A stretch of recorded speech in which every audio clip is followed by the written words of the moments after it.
सक्रिय होत आहेत. म्हणजे महापालिका निवडणुकीत तुम्ही पक्ष सोडून अपक्ष लढला होता, त्यानंतर पुन्हा एकदा सक्रिय होत आहेत. काही नवीन जबाबदारी दिली असं कळतंय. काही समोर बघा, काही जबाबदारी तर अजून काही नाही आहे, पण साहेबांनी भेटली जे काही माझ्याबद्दल, म्हणजे मी अपक्ष म्हणून लढवत असताना सुद्धा मला पक्षाने बऱ्यापैकी सपोर्ट केला. आणि जे काही काम चालूच होतं माझं, मी कुठला पक्ष जॉईन केला नव्हता की पक्ष सोडला नव्हता. साहेबांचं एक मनसैनिक म्हणून माझं काम आताही चालू आहे. जर काही साहेबांनी चांगली जबाबदारी दिली तर नक्कीच आपण पुन्हा सक्रिय होऊ.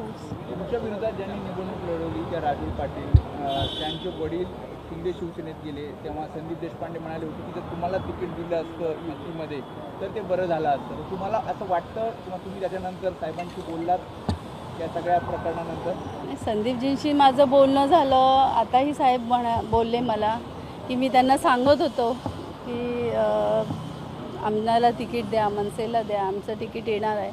पण ठीक आहे, त्यावेळेला जे काही घडलं त्यात काय आपण साहेबांचा काही त्यात दोष नव्हताच. आणि प्रत्येकाला खंत आहे की त्यावेळेला जर मला तिकीट दिली असती तर डेफिनेटली आपण चांगल्या मतांनी निवडून आलो असतो. जर अपक्ष म्हणून 8-8,500 मतं घेतो तर युतीमध्ये नक्कीच चांगले मतं घेऊन तिथे ऑलरेडी काम चालू केलं असतं.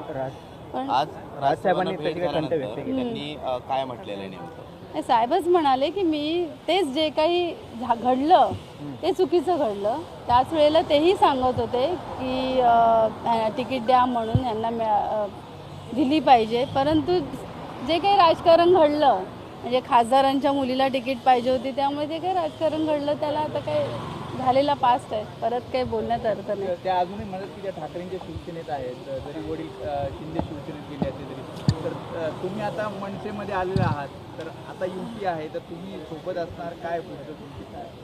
ते त्यांच्या लेवलला काम करत आहेत, आम्ही आमच्या लेवलला काम. जरी युती असली तरी मी त्या वॉर्डची एक माजी नगरसेविका म्हणून लोकांची जी काही कामं माझ्याकडे येतात ती माझ्या परीने करते, ते त्यांच्या परीने काम करत आहेत. त्यामुळे ती आता कितपत ठाकरेंच्या सोबत आहेत माहिती नाही मला, सध्या तरी आहेत, पुढे काय माहिती नाही. या संदर्भात राज ठाकरेंनी काही संदेश दिला आहे की एकत्र काम करा, समन्वय राखा? नाही, असं काही नाही. तुम्ही तुमचं काम चालू ठेवा.